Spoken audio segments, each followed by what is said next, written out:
जय Hind cadets. I am Prathamesh Ranjani. आज के लेक्चर में हम यही चीज जानेंगे कि वो कौन कौन सी कंट्रीज हैं और किस कंट्री के कॉन्स्टिट्यूशन से हमने कौन सा पार्ट लिया है हमारे संविधान में। जैसे एग्जांपल की मैं बात करूं कि फंडामेंटल राइट्स हमने यूएसए के संविधान से लिए, प्रियम्बल का जो कॉन्सेप्ट है वो भी यूएसए के संविधान से लिया है। ऐसी बहुत सारी कंट्रीज है जिनके कॉन्स्टिट्यूशन से हमने कोई ना कोई पार्ट लिया है, कोई ना कोई चीज ली है और अपने संविधान के अंदर उसे ले लिया है। और इस तरह के से ही हमारे देश का जो संविधान है ये एक यूनिक ब्लेंड बन जाता है, एक यूनिक मिक्सचर बन जाता है। बिकॉज दुनिया के सारे संविधानों में से जो भी बेस्ट चीज थी वो हम अपने संविधान में लेकर आए हैं।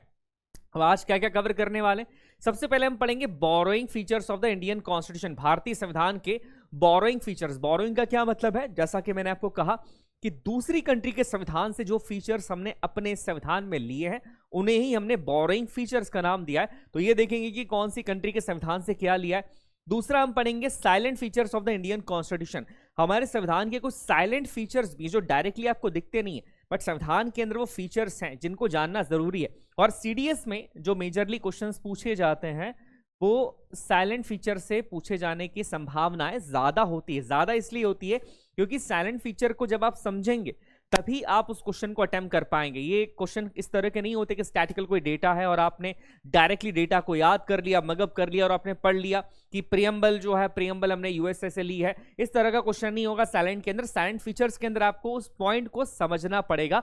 तो हम दोनों ही चीजें समझेंगे। शुरुआत करते हैं हम हमारे टॉपिक की। ये हमारे देश का संविधान है। संविधान मतलब एक ऐसी रूल बुक जिसके ऊपर हमारा देश चलता है।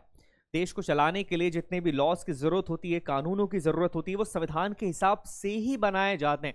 अब जब देश का संविधान बनाया जा रहा था, मैंने आपको बताया कि संविधान सभा बनी थी, संविधान सभा के साथ ड्राफ्टिंग कमेटी थी, इतनी मुश्किलों के बाद देश का संविधान बना। जब देश का संविधान बनाया जा रहा था तो कॉन्स्टिट्यूशन मेकर्स के सामने एक सबसे बड़ी समस्या ये थी कि ऐसा संविधान कैसे बनाया जाए जहां पर सारे लोगों के पास समान अधिकार हो। हमारे देश में इतने सारे रिलीजन्स हैं, इतनी सारी कास्ट हैं, तो सभी लोगों के साथ एक समान व्यवहार किया जाना बहुत जरूरी है। सारे लोग उस संविधान से सेटिस्फाइड हो, यह भी बहुत जरूरी था।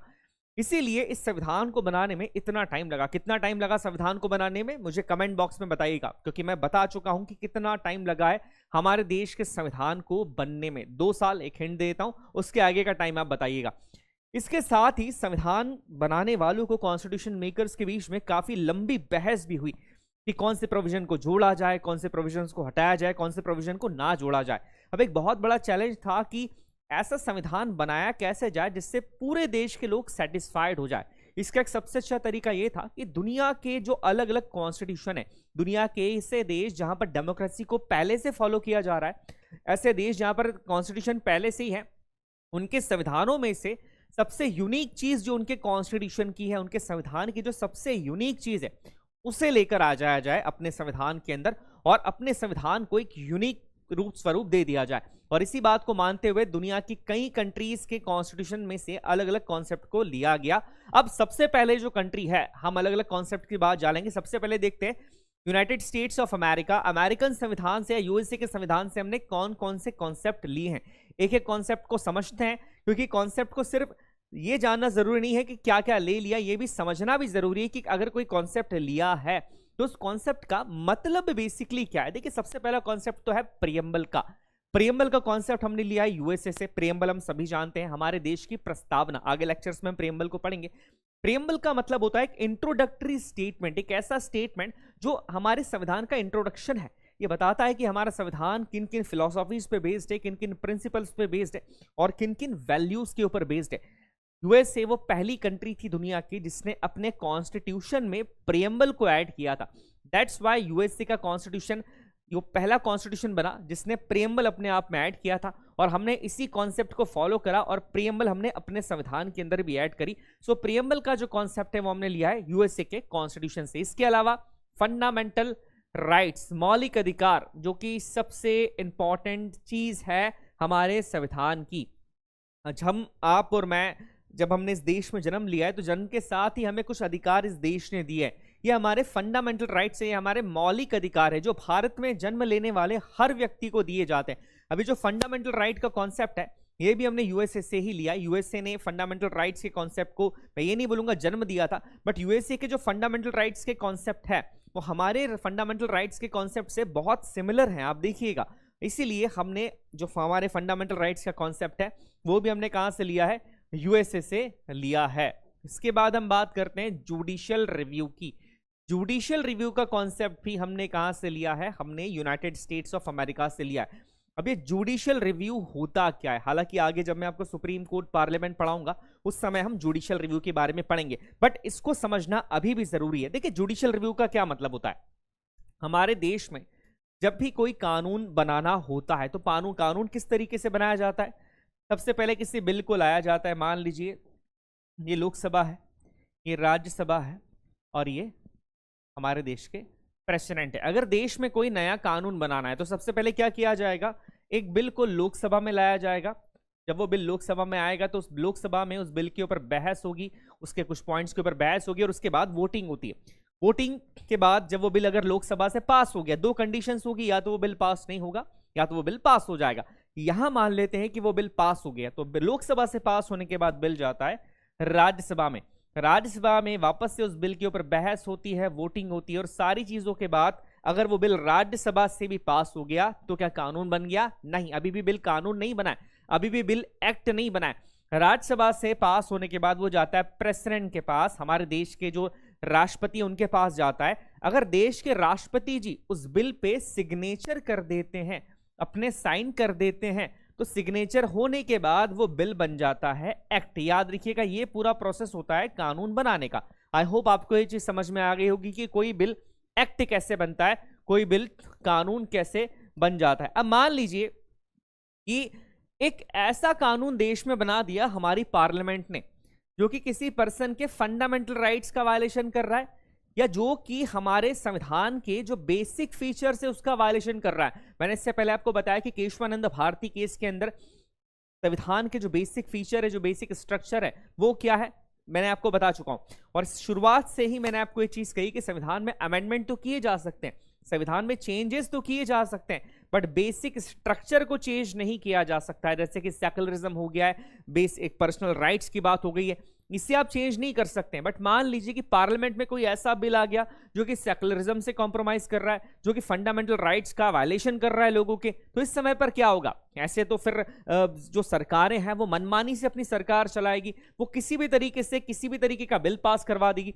तो ऐसा नहीं हो सकता। अगर कोई ऐसा बिल जो कि संविधान के बेसिक स्ट्रक्चर का वायलेशन करता है, बेसिक प्रिंसिपल्स का वायलेशन कर रहा है, तो उस बिल को null and void, null and void का क्या मतलब होता है, उस बिल को बिल्कुल नकारा जा सकता है, नल एंड वॉइड डिक्लेयर कर सकता है कौन? हमारे देश की जुडिशरी। मैं स्पेसिफिकली यहां पर सुप्रीम कोर्ट की ही अभी बात करूंगा कि हमारे देश की जुडिशरी के पास अधिकार है कि अगर कोई भी ऐसा बिल, भले ही वो पार्लियामेंट से पास हो गया है, बट अगर वो हमारे संविधान के बेसिक स्ट्रक्चर का वायलेशन कर रहा है, तो उस बिल को नल एंड वॉइड डिक्लेयर करने का अधिकार किसके पास होता है?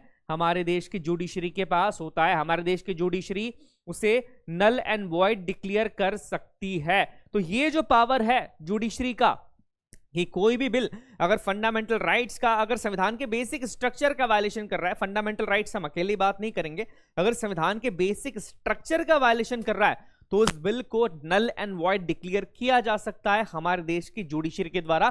और ये जो पूरा प्रोसेस है कि जुडिशरी के पास जो अधिकार है किसी बिल को नल एंड वॉइड डिक्लेयर करने का, अगर वो फंडामेंटल राइट्स या हमारे संविधान के बेसिक स्ट्रक्चर का वायलेशन कर रहा है या इंडिविजुअल राइट्स का वायलेशन कर रहा है, तो ये जो पावर है जुडिशरी के पास, इसे ही जुडिशियल रिव्यू कहा जाता है। और इस जुडिशियल रिव्यू का जो कॉन्सेप्ट है वो हमने कहां से लिया है? वो हमने लिया है हमारे यूएसए से, अमेरिका से। हालांकि मैंने हमारे मतलब इसका मतलब ये नहीं कि मैं अपने यूएसए की बात कर रहा हूं, यहां पर मैं बात करूं कि हमने यूएसए से यहां पर लिया है, अमेरिका से हमने ये पॉइंट लिया है। आई होप यहां तक आपको चीजें समझ में आ गई होगी। इसके अलावा president as supreme commander of the arm forces, हमारे देश के जो राष्ट्रपति होंगे वो सुप्रीम कमांडर होंगे आर्म फोर्सेस के।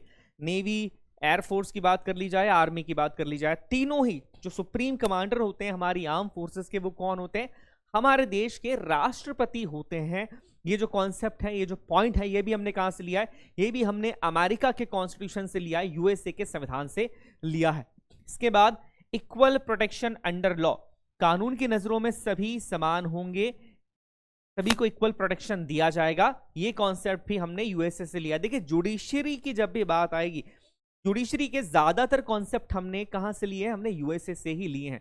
तो एक अगर आप किसी क्वेश्चन को इस तरीके का देखते हैं जो कि बोरिंग फीचर से पूछा जा रहा है और अगर उसमें जुडिशरी की बात की जा रही है, तो अगर आपको वो क्वेश्चन नहीं आता है तो आप यूएस से लगाकर आ सकते हैं, बिकॉज बहुत सारे जुडिशरी के ऐसे कॉन्सेप्ट है जो हमने यूएसए से लिए हैं, अमेरिकन संविधान से लिए हैं।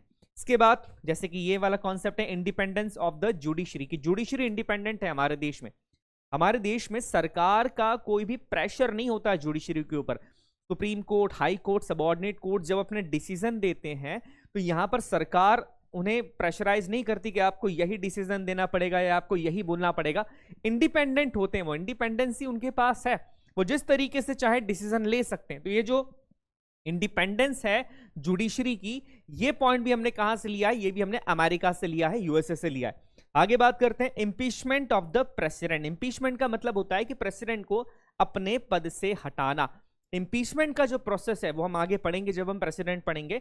इंपीचमेंट का प्रोसेस सिर्फ और सिर्फ प्रेसिडेंट के लिए यूज किया जाता है, ये पॉइंट याद रखिएगा। बाकी के लिए रिमूवल का प्रोसेस यूज किया जाता है। तो जो इंपीचमेंट का पूरा प्रोसेस है वो सारा का सारा प्रोसेस और प्रेसिडेंट को इंपीच करने की जो विधि है वो हमने कहां से ली है? वो हमने यूएसए से ली है। इसी के साथ removal of the high court and supreme court जजेस, सुप्रीम कोर्ट और हाई कोर्ट के जजेस को कैसे रिमूव किया जाएगा, ये पॉइंट भी हमने यूनाइटेड स्टेट्स ऑफ अमेरिका से ही लिया है। साथ ही साथ जो वाइस प्रेसिडेंट की पोस्ट है कि हमारे देश में एक वाइस प्रेसिडेंट की पोस्ट होगी, ये वाला जो कॉन्सेप्ट है ये भी हमने कहां से लिया है? ये भी हमने यूनाइटेड स्टेट्स ऑफ अमेरिका से लिया है। तो यूएसए से हमने बहुत सारे कॉन्सेप्ट लिए हैं, जैसे कि प्रियम्बल है, फंडामेंटल राइट्स है, the federal structure of government यहां पर हमने लिया है, जुडिशियल रिव्यू यहां पर लिया है, president as the supreme commander of the arm forces लिया, इक्वल प्रोटेक्शन अंडर लॉ लिया है, इंडिपेंडेंस ऑफ जुडिशरी है, इंपीचमेंट ऑफ द प्रेसिडेंट है, removal of supreme court and high court जजेस है, and post of vice president है। तो ये सारे कॉन्सेप्ट हमने जो लिए हैं वो लिए हैं यूनाइटेड स्टेट्स ऑफ अमेरिका से। अब हम बात करते हैं यूनाइटेड किंगडम की, मतलब ब्रिटेन से हमने कौन से कॉन्सेप्ट लिए हैं। बड़ा इंपॉर्टेंट पॉइंट है क्योंकि बहुत सारी वेरियस एग्जामिनेशंस के अंदर ये चीज पूछी गई है। पहला पॉइंट हमने लिया है पार्लियामेंट्री फॉर्म ऑफ गवर्नमेंट, इसे नोट कर लीजिएगा। बहुत एग्जाम्स में पूछा है कि पार्लियामेंट्री फॉर्म ऑफ गवर्नमेंट हमने कहां से लिया। हमारे देश में पार्लियामेंट्री फॉर्म ऑफ गवर्नमेंट है। पार्लियामेंट्री फॉर्म ऑफ गवर्नमेंट का मतलब ये होता है कि हमारे यहाँ लोकसभा है, राज्यसभा है, प्रेसिडेंट, ये एक पार्लियामेंट्री फॉर्म ऑफ गवर्नमेंट है।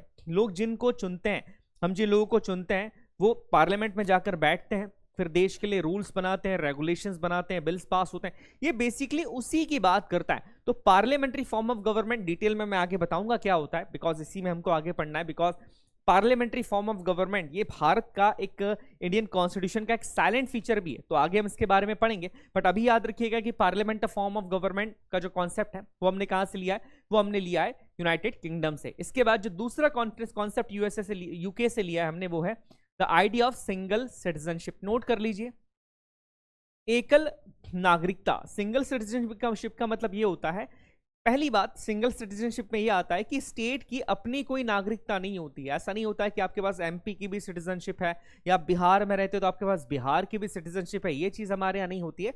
हमारे यहाँ क्या होती है? सिंगल सिटीजनशिप है कि हमारे सबके पास, जितने भी लोग हैं सभी के पास जो नागरिकता है वो भारत की नागरिकता है, वो इंडियन सिटीजनशिप है। इसका दूसरा मतलब ये होता है कि अगर कोई व्यक्ति भारत की नागरिकता जिसके पास है तो वो एक साथ दो नागरिकता नहीं रख सकता। मतलब एक ही व्यक्ति ये नहीं कर सकता कि वो इसके पास इंडियन सिटीजनशिप भी रह जाएगी और उसके पास ब्रिटिश सिटीजनशिप भी हो या यूके की सिटीजनशिप भी हो या यूएसए की सिटीजनशिप भी हो, ये नहीं हो सकता है। हमारे देश में सिंगल सिटीजनशिप का ही प्रावधान है कि अगर कोई व्यक्ति इंडियन सिटीजन है, उसके पास भारत की नागरिकता है, तो उसको भारत का नागरिक ही माना जाएगा। वो किसी दूसरी कंट्री की सिटीजनशिप एक्सेप्ट नहीं कर सकता है। अगर उसने एक्सेप्ट कर ली तो उसकी भारत की नागरिकता चली जाती है, याद रखिएगा। जब सिटीजनशिप पढ़ेंगे तो आगे आर्टिकल्स के अंदर ये बात मैं आपको बताऊंगा। तो सिंगल सिटीजनशिप का जो कॉन्सेप्ट है वो हमने कहां से लिया है? यूके से लिया है। इसके बाद कैबिनेट सिस्टम। कैबिनेट सिस्टम क्या होता है? हमारे देश के अंदर जब सरकार बनती है तो आप सभी जानते हैं कि जो प्रमुख रूप से देश को चलाने का काम कर रहे हैं, जो पॉलिसीज बना रहे हैं, वो हमारे कैबिनेट मिनिस्टर्स ही होते हैं, वो हमारी कैबिनेट ही होती है। तो जो कैबिनेट सिस्टम का प्रोविजन है ये भी हमने कहां से लिया है? यूके से लिया है। कैबिनेट सिस्टम भी आगे पार्लियामेंट पढ़ेंगे तो बहुत डिटेल में हम जाएंगे, यूनियन मिनिस्टर्स क्या होते हैं, स्टेट मिनिस्टर्स क्या हैं, सारी चीजें हम डिटेल के अंदर पढ़ेंगे। बट याद रखिएगा कैबिनेट सिस्टम का जो प्रोविजन है ये हमने कहां से लिया है? ये भी हमने यूके से लिया है। और जो भी कैबिनेट मिनिस्टर्स होते हैं, जो काउंसिल ऑफ मिनिस्टर्स हमारी होती है, उसके हेड कौन होते हैं? उसके हेड होते हैं हमारे प्रधानमंत्री जी, ये भी नोट कर लीजिएगा। तो कैबिनेट सिस्टम का जो कॉन्सेप्ट है वो हमने यूके से लिया है। साथ ही साथ जो रिट्स होती हैं फंडामेंटल राइट्स में, आर्टिकल 32 के अंदर जो 5 रिट्स के बारे में बताया गया है कि अगर किसी व्यक्ति के फंडामेंटल राइट्स का वायलेशन होता है तो वो डायरेक्टली सुप्रीम कोर्ट जा सकता है, हाई कोर्ट भी जा सकता है। तो जो रिट्स है, 5 रिट्स होती है। ये क्वेश्चन एनडीए में पूछा गया था कि कितने रिट्स होती है, 5 रिट्स होती हैं। ये जो रिट्स का कॉन्सेप्ट है ये हमने कहां से लिया है? ये भी हमने यूके से लिया है, यूनाइटेड किंगडम से रिट्स का कॉन्सेप्ट यहां पर लिया गया है। आगे हम बात करते हैं institution of speaker and his role law making process. जो स्पीकर की पोजीशन है, जो स्पीकर का इंस्टीट्यूशन है, वो भी यूके से लिया गया है। साथ ही साथ प्रोसीजर एस्टैब्लिश्ड बाय लॉ, कि कानून के द्वारा किसी प्रोसेस को पास करना, कानून के द्वारा देखिए इसका मतलब बेसिकली ये है कि जो प्रोसेस मैंने आपको बताई थी कि किसी भी बिल को अगर लॉ बनना है, कानून बनना है, एक्ट बनना है, तो एक प्रोसेस के थ्रू होकर उसको जाना पड़ेगा। जैसे सबसे पहले लोकसभा से पास होगा, फिर राज्यसभा से पास होगा, उसके बाद प्रेसिडेंट सिग्नेचर करेंगे, तभी वो बिल लॉ बनता है या तभी वो बिल एक्ट बनता है। ये उसी की बात कर रहे हैं। ये कॉन्सेप्ट भी हमने यूके से लिया है। साथ ही साथ बायसिमिलराइजेशन। बायसिमिलराइजेशन का मतलब ये होता है कि सेंट्रल के अंदर भी आप देखिए, सेंट्रल के अंदर भी हमारी लोकसभा भी होती है और राज्यसभा भी होती है। वैसे स्टेट्स के अंदर भी, राज्यों के अंदर भी क्या होती है? 2 बॉडीज होती है। पहली होती है स्टेट असेंबली, दूसरी होती है स्टेट काउंसिल्स। ठीक है, तो ये जो चीजें हैं ये भी हमने कहां से ली है? ये भी हमने यूके से ली है। तो ये सारे पॉइंट्स थे। आई होप आपको यूके तक सारे पॉइंट्स समझ में आए होंगे। आगे हम कंट्रीज को देखते हैं और कौन सी कंट्रीज है। के बाद आती है ऑस्ट्रेलिया। ऑस्ट्रेलिया के संविधान से हमने सबसे पहले लिया है कॉन्करेंट लिस्ट। नोट कर लीजिएगा, काफी इंपॉर्टेंट है। 7th शेड्यूल, जिसमें 3 लिस्ट के बारे में बता के रखा है। 3 लिस्ट कौन सी है? पहली है यूनियन लिस्ट। यूनियन लिस्ट में ऐसे सब्जेक्ट्स हैं जिस पर कानून बनाने का अधिकार केवल और केवल केंद्र सरकार को है। दूसरी हमारी यहाँ पर कौन सी आती है? दूसरी आपकी स्टेट लिस्ट। पहली यूनियन है। स्टेट लिस्ट में जितने भी सब्जेक्ट्स हैं उस पर कानून बनाने का अधिकार केवल और केवल राज्य सरकारों को है। और तीसरी जो लिस्ट है वो हमारी है थी कॉन्करेंट लिस्ट। कॉन्करेंट लिस्ट क्या होता है? इस लिस्ट के अंदर जितने भी सब्जेक्ट दिए गए हैं उन सब्जेक्ट्स के ऊपर राज्य सरकारें भी कानून बना सकती है और केंद्र सरकार भी कानून बना सकती है। तो ये जो कॉन्सेप्ट था कॉन्करेंट लिस्ट का, वो कॉन्सेप्ट हमने लिया है ऑस्ट्रेलियन कॉन्स्टिट्यूशन से। साथ ही साथ joint sitting of the 2 house of parliament. Joint sitting जो कि आर्टिकल 108 के अंदर आती है, नोट कर लीजिएगा आप। जब राज्यसभा लोकसभा किसी पॉइंट के ऊपर एग्री ना हो, किसी बिल के ऊपर एग्री ना हो, किसी पॉइंट के ऊपर एग्री ना हो, तो ज्वाइंट सिटिंग उनकी बुलाई जाती है। मतलब दोनों हाउसेस को एक साथ बुलाया जाता है। इन्हें समन करने का काम करते हैं देश के राष्ट्रपति। समन करना मतलब बुलाने का काम करते हैं राष्ट्रपति। और ज्वाइंट सिटिंग के अंदर जो प्रिसाइडिंग ऑफिसर होते हैं, मतलब ज्वाइंट सिटिंग को जो हेड करते हैं, वो करते हैं लोकसभा के स्पीकर। तो ये जो पूरा कॉन्सेप्ट लिया गया है ज्वाइंट सिटिंग का, ये हमने कहां से लिया है? ऑस्ट्रेलिया से लिया है। देखिए ज्वाइंट सिटिंग अगर अभी आपको डिटेल में समझ में नहीं आया है तो आगे पार्लियामेंट में मैं बहुत डिटेल में समझाने वाला हूं ज्वाइंट सिटिंग को। आगे देखते हैं freedom of trade and commerce with in the country and between the states. ये एक बहुत इंपॉर्टेंट कॉन्सेप्ट है, इससे याद रखिएगा, बिकॉज ये वाला जो कॉन्सेप्ट है ये कई बार एग्जाम्स में पूछा गया और बच्चे गलती करके आए। बिकॉज ऑस्ट्रेलिया की जब भी बात आती है तो 2 चीजें याद आ जाती है, कॉन्करेंट लिस्ट को याद कर लिया जाता है और सिर्फ ज्वाइंट सिटिंग की बात कर ली जाती है। बट इससे भी आगे है ऑस्ट्रेलिया। ऑस्ट्रेलिया के संविधान से हमने एक जो मेजर चीज ली थी वो ये कि trade and commerce between the country and with in the states की बात करें कि 2 राज्य हैं, मान लीजिए बिहार है और यूपी है, इन दोनों के बीच में अगर ट्रेड एंड कॉमर्स हो रहा है तो किसी भी तरीके का टैक्स नहीं लिया जाएगा। ये नहीं लिया जा सकता कि अगर मैं व्यापारी हूं, मैं गुजरात में रहता हूं, मैं गुजरात को कोई व्यापारी हूं और मुझे पंजाब में व्यापार करने के लिए जाना है तो मुझे एक्स्ट्रा टैक्स देना पड़ेगा पंजाब गवर्नमेंट को। ये नहीं होता है, फ्री है। आप भारत में कहीं भी जाके किसी भी राज्य में बिजनेस कर सकते हैं, ट्रेड कर सकते हैं। बेसिकली ट्रेड की बात की जा रही है। तो ये कॉन्सेप्ट भी हमने कहां से लिया है? ऑस्ट्रेलिया के संविधान से ही लिया है। आगे कैनेडियन कॉन्स्टिट्यूशन से। कैनेडियन कॉन्स्टिट्यूशन से जब भी क्वेश्चन आया है तो सबसे पहला नंबर उस क्वेश्चन का रहा है वो है क्वासी फेडरलिज्म। हमेशा ये पूछा गया है कि जो कि क्वासी फेडरलिज्म की जो क्वालिटी है जो हमारे संविधान में ली गई है वो हमने कहां से लिया। देखिए क्वासी फेडरलिज्म का मतलब क्या होता है? फेडरलिज्म का बेसिकली मतलब होता है कि जितना स्ट्रॉन्ग सेंटर होगा उतनी स्ट्रॉन्ग स्टेट भी होगी, दोनों बराबर होंगे। सेंट्रल गवर्नमेंट जितनी स्ट्रॉन्ग है, मतलब केंद्र सरकार जितनी स्ट्रॉन्ग है, राज्य सरकारें भी उतनी ही स्ट्रॉन्ग होगी, उतनी ही पावरफुल होगी। ये था फेडरलिज्म। क्वासी फेडरलिज्म का मतलब ये होता है कि सेंटर जो है वो ज्यादा स्ट्रॉन्ग होता है। मतलब अगर सेंट्रल 75% स्ट्रॉन्ग है तो स्टेट्स 25% स्ट्रांग होंगे, स्टेट स्ट्रांग तो होंगे बट सेंट्रल ज्यादा स्ट्रांग होता है। तो ये जो क्वासी फेडरलिज्म है ये हमने कहां से लिया है, ये हमने लिया है कनाडा से। याद रखिएगा क्वासी फेडरलिज्म बहुत बहुत इंपॉर्टेंट कॉन्सेप्ट है और कई एग्जाम्स के अंदर पूछा भी गया है। तो जो क्वासी फेडरलिज्म हमने लिया है वो हमने लिया है कनाडा से। आगे बात करते हैं appointment of the governors by the state. देखिए ये भी हमारे एक यूनिटरी कैरेक्टर को दर्शा रहा है कि सेंट्रल ज्यादा स्ट्रांग है, कि किसी भी राज्य के अंदर अगर चाहे वो बिहार हो, मध्य प्रदेश हो, पंजाब हो, हरियाणा हो, गुजरात हो, वहां पर गवर्नर्स को अपॉइंट करने का काम कौन करता है? वहां पर गवर्नर्स को अपॉइंट करने का काम करते हैं केंद्र सरकारें। केंद्र सरकार इस काम को करती है, कोई राज्य सरकार नहीं करती है। ये नहीं हो सकता कि गुजरात के गवर्नर को गुजरात की सरकार अपॉइंट कर रही है, गुजरात की सरकार बता रही कि कौन गवर्नर बनेगा, नहीं, ये केंद्र सरकार डिसीजन लेती है कि किस राज्य के अंदर गवर्नर कौन बनेगा। तो ये एक बहुत इंपॉर्टेंट पॉइंट है और ये जो कॉन्सेप्ट हमने लिया है, ये जो प्रोविजन हमने लिया है, ये हमने लिया है कनाडा से। इसके बाद advisory jurisdiction of the supreme court. Supreme court का एडवाइजरी ज्यूरिडिक्शन, बेसिकली इसका मतलब ये होता है कि राष्ट्रपति को जब भी सुप्रीम कोर्ट की राय चाहिए होती है किसी मुद्दे के ऊपर, राष्ट्रपति उनसे राय ले सकते हैं। ये सुप्रीम कोर्ट का एडवाइजरी ज्यूरिडिक्शन है कि वो राष्ट्रपति को अपनी राय दे सकते हैं, राष्ट्रपति उनसे कभी भी राय ले सकते हैं, है ना। आर्टिकल 143 के अंदर इसकी बात की गई है एडवाइजरी ज्यूरिडिक्शन की, तो इस पॉइंट को याद रखिएगा। चलिए आगे बात करते हैं। नेक्स्ट पॉइंट की अगर हम बात करें तो दूसरी चीज लिए वो है residual powers written by the central government. Residual powers का मतलब होता है कि 7 शेड्यूल के अंदर बेसिकली आपको जो 3 लिस्ट दे के रखी थी, पहली कौन सी थी? पहली थी कॉन्करेंट लिस्ट, पहली थी यूनियन लिस्ट, दूसरी थी स्टेट लिस्ट, तीसरी थी आपकी कॉन्करेंट लिस्ट। अब मान लीजिए कोई ऐसा सब्जेक्ट जो इन तीनों लिस्ट के अंदर है ही नहीं और सडनली उसके ऊपर अगर कानून बनाना पड़ जाए तो वो कानून कौन बनाएगा? उसी की बात यहां पर करते हैं कि जो रेसिडुअल पावर है, कोई भी रेसिडुअल सब्जेक्ट है जो इन लिस्ट के अंदर नहीं है, उसके ऊपर अगर कानून बनाना है तो उस पर कानून बनाने का अधिकार सेंट्रल गवर्नमेंट के पास होगा, केंद्र सरकार के पास होगा। और ये पॉइंट हमें बताता है कौन? Canadian constitution. आई होप ये चीजें आपको क्लियर हो गई होगी। इसके बाद आता है आयरिश कॉन्स्टिट्यूशन, आयरलैंड का संविधान। जी हाँ, आयरिश कॉन्स्टिट्यूशन से भी हमने बहुत सारी चीजें ली है।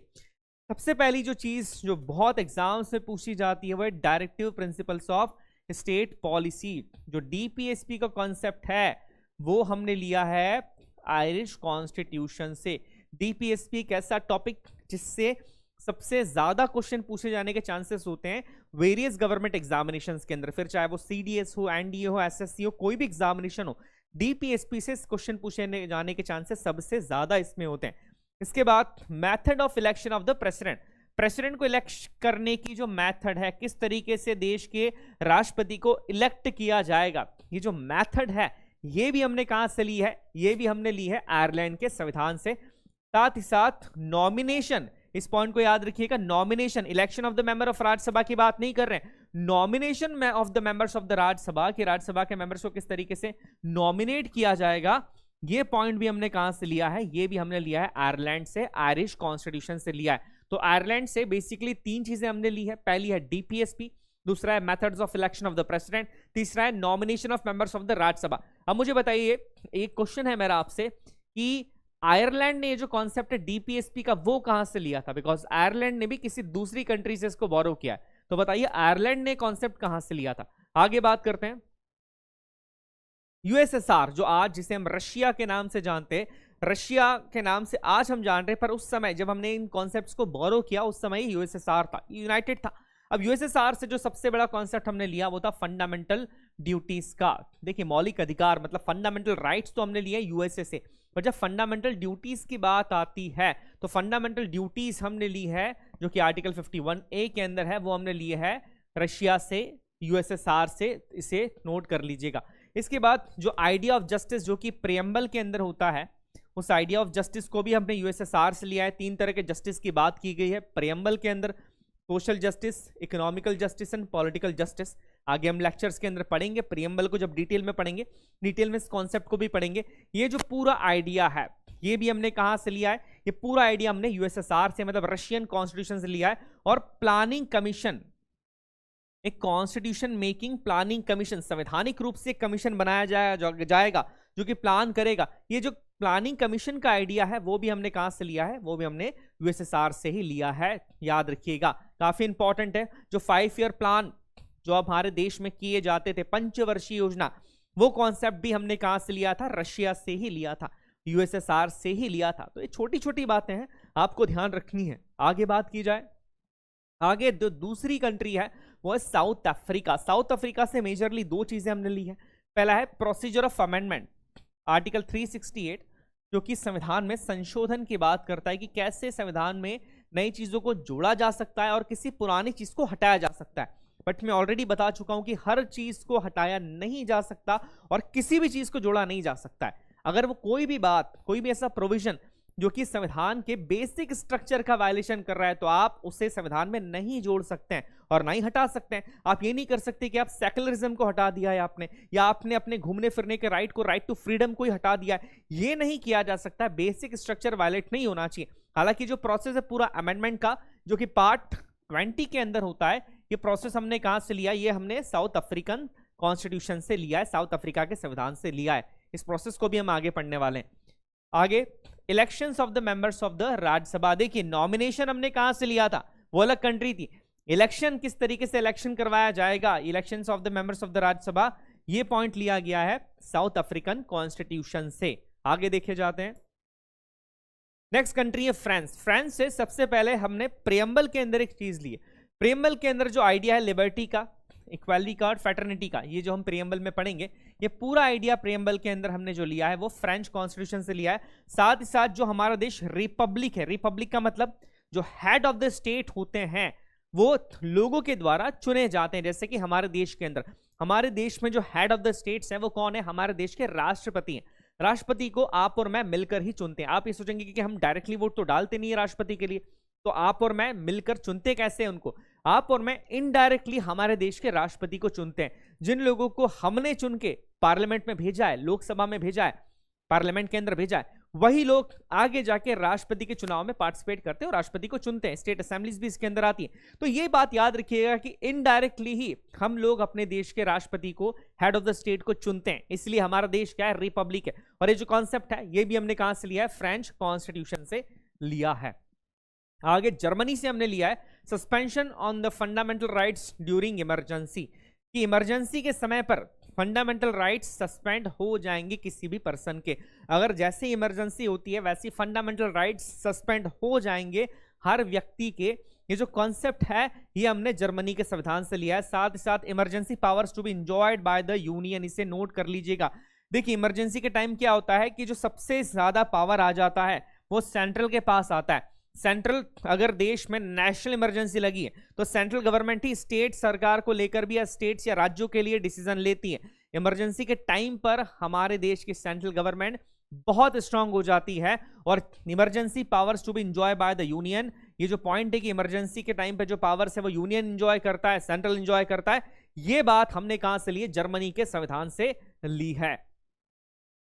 आगे हम बात करते हैं जापान। जापानीज कॉन्स्टिट्यूशन से एक ही बात ली है, प्रोसीजर एस्टेब्लिश्ड बाय लॉ, ये पॉइंट हमने जापानीज कॉन्स्टिट्यूशन से ली है। तो ये कुछ पॉइंट्स थे। इसके बाद हमारे भारतीय संविधान के अंदर अलग अलग बोरिंग फीचर्स हैं, बट सबसे बड़ा हिस्सा, सबसे बड़ी चीज जो एज इट इज हमने ले ली है, लगभग 50% से भी ज्यादा, बहुत बड़ी बात है, 50% से भी ज्यादा हमारे संविधान के अंदर जो एज इट इज चीज हमने अडॉप्ट कर ली है किसी दूसरे कॉन्स्टिट्यूशन से। अब मैं दूसरा कॉन्स्टिट्यूशन तो नहीं बोलूंगा, किसी दूसरे एक्ट थे।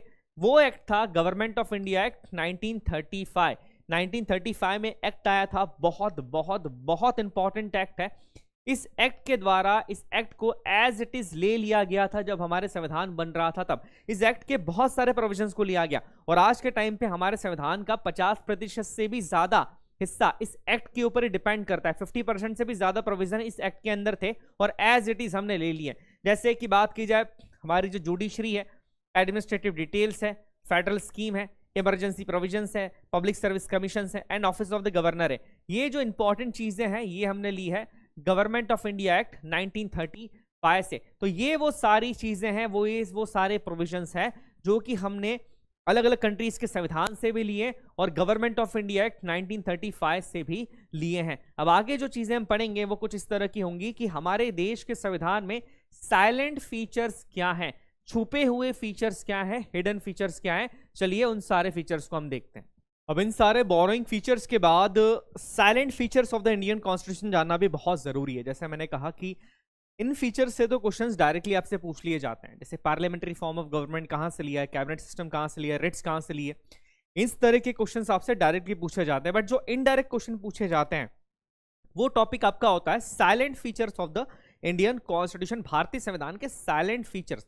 जब आप संविधान को देखते हैं तो वो समझ में नहीं आते, बट वो फीचर्स हिडन है कहीं, और उनको जानना बहुत जरूरी है, बिकॉज उससे रिलेटेड क्वेश्चंस कई बार वेरियस एग्जामिनेशंस के अंदर पूछे गए हैं, और सीडीएस एग्जामिनेशन में तो खास तौर से इस तरह के क्वेश्चंस पूछे ही गए हैं। लेक्चर के लास्ट में हम कुछ क्वेश्चंस भी करेंगे, तकरीबन 8 क्वेश्चन है वो हम करेंगे, ताकि आपको समझ में आ जाए, आपको एक कॉन्फिडेंस आ जाए कि आपने पूरा टॉपिक बहुत अच्छे से कंप्लीट कर लिया है। चलिए सबसे पहले साइलेंट फीचर्स की बात करें तो जो सबसे पहला साइलेंट फीचर है वो है lengthiest constitution in the world. दुनिया का सबसे लेंदी कॉन्स्टिट्यूशन है, दुनिया का सबसे बड़ा संविधान भारत का ही संविधान है, लॉन्गेस्ट कॉन्स्टिट्यूशन भी भारत का संविधान ही है।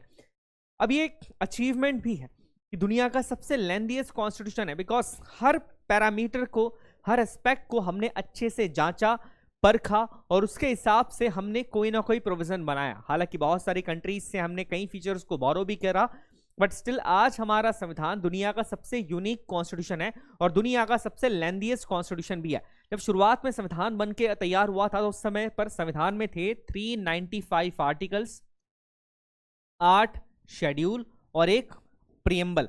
आज के टाइम संविधान में टोटल 12 शेड्यूल्स हैं। कितने आर्टिकल्स हैं ये आप मुझे बताइएगा कि आज के टाइम पे संविधान में कितने आर्टिकल्स हैं। मैं हर बार ये क्वेश्चन आपसे पूछता हूं बिकॉज काफी इंपॉर्टेंट क्वेश्चन है, आपकी क्यूरियोसिटी जनरेट होनी चाहिए कि आज के टाइम पे संविधान में कितने आर्टिकल्स है, आपको पता होना चाहिए। तो अभी अगर मैं बात करूं तो टोटल 395 आर्टिकल शुरुआत में थे, 8 शेड्यूल्स थे, अभी हम 12 शेड्यूल्स के ऊपर पहुंच चुके हैं। 9 शेड्यूल ऐड किया, फिर 10 किया, इस तरीके से शेड्यूल्स ऐड करते गए थे, और एक प्रियम्बल हमारे संविधान में थी। और हमारी दुनिया का सबसे यूनिक कॉन्स्टिट्यूशन इसलिए भी है क्योंकि सबसे लेंथीएस्ट भी है, सबसे बड़ा भी है। जब आप इसके कई पार्ट्स को पढ़ते हैं, कई प्रोविजंस को पढ़ते हैं, तो आपको समझ में आता है कि हर एस्पेक्ट का ध्यान रखा गया है, हर एस्पेक्ट को लेकर कई रूल्स बनाए गए हैं और कई रेगुलेशंस भी बनाए गए हैं संविधान के अंदर। आगे बात की जाए, जो दूसरा इसका साइलेंट फीचर है वो है blend of rigidity and flexibility. अब रिजिडिटी का मतलब होता है बहुत ही कठोरता, रिजिड जिसे कहा जाता है, कि हमारा संविधान ना तो बहुत ज्यादा कठोर है, ना ही बहुत ज्यादा फ्लेक्सिबल है, ना ही बहुत ज्यादा लचीला है। अब ऐसा क्यों? देखिए सबसे पहले हम इस एक पॉइंट पर बात करते हैं, वो पॉइंट है हमारा कि हमारा संविधान को बेसिकली यहां पर रिजिड एंड फ्लेक्सिबल के तौर पर रिजिड क्यों माना जा रहा है या कठोर क्यों माना जाता है कई पॉइंट्स के अंदर। जैसा कि मैंने आपको बताया कि हमारे संविधान को अमेंड किया जा सकता है। आर्टिकल 368 कॉन्स्टिट्यूशन अमेंडमेंट के प्रोसेस की बात करता है कि संविधान को अमेंड किया जा सकता है, बट मैं आपको बता चुका हूं जुडिशियल रिव्यू के अंदर भी कि संविधान को हर तरीके से अमेंड नहीं किया जा सकता है, बेसिक स्ट्रक्चर में चेंज नहीं लाया जा सकता है। इसका मतलब हमारा संविधान इतना फ्लेक्सिबल भी नहीं है कि आप उसमें किसी भी तरीके से चेंज कर दे, कुछ भी आप चेंज कर दे, ये सही नहीं होता है। आप हर चीज में चेंज करके नहीं ला सकते। वहीं दूसरी तरफ ये भी है कि हमारा संविधान फ्लेक्सिबल भी है। फ्लेक्सिबल क्यों है? ऐसा भी नहीं कि संविधान में चेंज नहीं कर सकते, हुआ है ना, कितने सारे अमेंडमेंट्स हुए अभी तक। इन सारे अमेंडमेंट्स के थ्रू हमने संविधान में चेंजेस ही लाए हैं, बट हम हर चीज को चेंज नहीं कर सकते। ये हमारे फ्लेक्सिबल नेचर को दर्शाता है और संविधान में चेंज किया जा सकता है। इवन हमने देखा है कि फंडामेंटल राइट्स के अंदर भी एक नया आर्टिकल जोड़ा गया था, आर्टिकल 21A की मैं बात कर रहा हूं, तो उसमें भी चेंज किया जा सकता है। ये हमारी फ्लेक्सिबिलिटी को दर्शाता है कि पार्लियामेंट का एक प्रोसेस होगा, पार्लियामेंट के प्रोसेस के थ्रू आप संविधान में चेंजेस ला सकते हैं, संविधान को अमेंड कर सकते हैं। ये हमारी फ्लेक्सिबिलिटी को दर्शाता है। बट संविधान में सब कुछ अमेंड नहीं किया जा सकता, बेसिक स्ट्रक्चर को चेंज नहीं किया जा सकता। ये संविधान की रिजिडिटी को, कठोरता को दर्शाता है। तो दैट्स वाई इन दोनों चीजों का जब आप देखेंगे तो आपको समझ में आ जाएगा कि क्यों संविधान को इस तरीके का एक यूनिक ब्लेंड माना गया है, एक यूनिक मिक्सचर माना गया है जिसमें कठोरता भी है और सरलता भी है। तो याद रखिए, अगर क्वेश्चन आपसे आ जाता है कि इंडियन कॉन्स्टिट्यूशन कठोर है या फ्लेक्सिबल है, तो इसका आंसर क्या होगा? It's the partially rigid and partially flexible, because ये एक मिक्सचर है, एक ब्लेंड है। तो ये हमारे संविधान का एक बहुत ही इंपॉर्टेंट यूनिक फीचर है। आगे बात करते हैं। नेक्स्ट पॉइंट है हमारा इंडिपेंडेंट जुडिशरी सिस्टम। हमारे देश का जो जुडिशियल सिस्टम है, यहां पर मैं सिर्फ सुप्रीम कोर्ट, हाई कोर्ट की बात नहीं कर रहा हूं। हमारे देश में जुडिशरी के शुरुआती तौर पे जो सबसे सुप्रीम होता है वो होता है सुप्रीम कोर्ट। इसके बाद हमारा है हाई कोर्ट, हाई कोर्ट के बाद डिस्ट्रिक्ट कोर्ट्स आते हैं और डिस्ट्रिक्ट कोर्ट्स के बाद सबऑर्डिनेट कोर्ट्स आते हैं। ये एक हायरार्की चलती है।